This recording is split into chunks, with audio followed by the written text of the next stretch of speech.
ಸಮಸ್ತ ರೈತ ಬಾಂಧವರಿಗೆಲ್ಲ ನಮಸ್ಕಾರಗಳು. ಮೊದಲನೇದಾಗಿ ಭೂಮಿ ಮಿತ್ರ ಯೂಟ್ಯೂಬ್ ಚಾನಲ್ಗೆ ನಿಮ್ಮೆಲ್ಲರಿಗೂ ಆತ್ಮೀಯವಾದಂಥ ಸ್ವಾಗತ. ಇವತ್ತಿನ ವಿಷಯ ಏನಂತ ಹೇಳಿದ್ರೆ, ಹಿಂದಿನ 15 ದಿನಗಳಲ್ಲಿ ಅತಿಯಾದಂಥ ಮಳೆ ಆಗುತ್ತಿರುವುದರಿಂದ ತೊಗರಿ ಬೆಳೆಯಲ್ಲಿ ನೆಟೆ ಹೋಗುವುದನ್ನು ನೀವು ನೋಡ್ತಾ ಇರ್ತೀರಿ.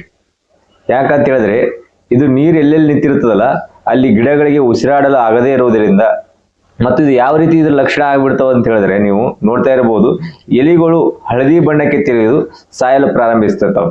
ಯಾಕಂದ್ರೆ ನೀರು ಹೆಚ್ಚಾಗಿರುವುದರಿಂದ ಅದಕ್ಕೆ ಉಸಿರಾಡಲು ಆಗುತ್ತಿರುವುದಿಲ್ಲ.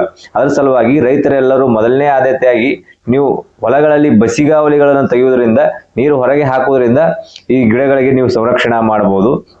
ಇದು ಅಲ್ಲದೆ ಕೂಡ ಇನ್ನು ಎರಡನೇದಾಗಿ ಹಲವಾರು ರೀತಿಯಾದಂಥ ಶಿಲೀಂಧ್ರನಾಶಕಗಳು ಮಾರ್ಕೆಟ್ ಅಲ್ಲಿ ಲಭ್ಯವಿದ್ದಾವೆ.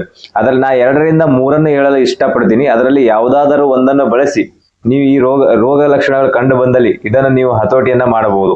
ಇನ್ನು ಮೊದಲನೇದಾದಂಥ ಶಿಲೀಂಧ್ರನಾಶಕ ಯಾವುದು ಅಂತ ಹೇಳಿದ್ರೆ, ಮೆಟಲಾಕ್ಸಿಲ್ ಪ್ಲಸ್ ಮ್ಯಾಂಕೋಜೆಬ್ ಅಂತ ಹೇಳಿ ಬರ್ತದೆ.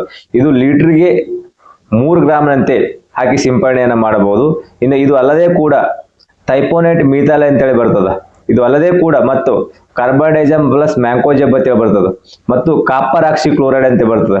ಈ ಶಿಲೀಂಧ್ರನಾಶಕಗಳ ಜೊತೆಗೆ ನೀವೆಲ್ಲರೂ ಕೂಡ, ಎಲ್ಲ ರೈತ ಬಾಂಧವರು ಕೂಡ ಇಫ್ಕೋ ಸಂಸ್ಥೆಯವರ ಹೊಸದಾಗಿ ಬಿಡುಗಡೆ ಆಗಿರುವಂತಹ ನ್ಯಾನೋ ಯೂರಿಯಾ ಪ್ಲಸ್ ರಸಗೊಬ್ಬರವನ್ನು ಬಳಸುವುದರಿಂದ ಯಾವ ರೀತಿ ಬಳಸಬೇಕು ಇದು ಅಂತ ಹೇಳಿದ್ರೆ, ಮೆಟಲಾಕ್ಸಿಲ್ ಪ್ಲಸ್ ಮ್ಯಾಂಕೋಜೆಬ್ 3 ಗ್ರಾಮು ಮತ್ತು ನ್ಯಾನೋ ಯೂರಿಯಾ 3ರಿಂದ 4 ml ಲೀಟರ್ಗೆ ಬಳಸುವುದರಿಂದ ಯಾವ ರೀತಿ ಇದನ್ನು ಬಳಸಬೇಕು ನೀವು ಎಲ್ಲ ರೈತ ಬಾಂಧವರು ಅಂತ ಹೇಳಿದ್ರೆ, ಇದನ್ನು ಗಿಡಗಳಿಗೆ ಸುರಿಯುವುದು. ಎಲ್ಲ ಇದೊಂದು ಶಿಲೀಂಧ್ರನಾಶಕ ಮತ್ತು ಯೂರಿಯಾವನ್ನ ಕಲಸಿಕೊಂಡು ಎಲ್ಲರೂ ಗಿಡಗಳಿಗೆ ಸುರಿಯುವುದು, ಇಲ್ಲ ಬಡ್ಡಿಗಳಿಗೆ ಇರ್ತಾವಲ್ಲ, ಬಡ್ಡಿಗೆ ಸ್ಪ್ರೇ ಮಾಡುವ ಮುಖಾಂತರ ನೀವು ಇದು ಸಸ್ಯ ಸಂರಕ್ಷಣೆಯನ್ನ ಮಾಡಬಹುದು.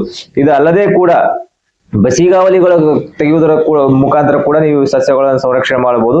ಎಲ್ಲಾ ರೈತ ಬಾಂಧವರು ಮುನ್ನೆಚ್ಚರಿಕೆ ಕ್ರಮವಾಗಿ ಇದನ್ನು ಎಲ್ಲಾ ರೈತ ಬಾಂಧವರು ಮಾಡಬೇಕಾಗಿ ತಮ್ಮಲ್ಲಿ ವಿನಂತಿಯನ್ನು ಮಾಡಿಕೊಳ್ಳುತ್ತಾ, ಇನ್ನು ಹೆಚ್ಚಿನ ಮಾಹಿತಿಗಾಗಿ ಭೂಮಿ ಮಿತ್ರ ಕೃಷಿ ಸೇವಾ ಕೇಂದ್ರ ಅಂಕಲಗವನ್ನ ಭೇಟಿ ಕೊಡಿ. ಅಲ್ಲಿ ನಿಮಗೆ ಹೆಚ್ಚಿನ ಮಾಹಿತಿಯನ್ನು ಕೊಡ್ತಾರೆ ಅಂತ ಹೇಳ್ತಾ ಇವತ್ತಿನ ವಿಷಯನ ಮುಗಿಸ್ತಾ ಇದ್ದೀನಿ.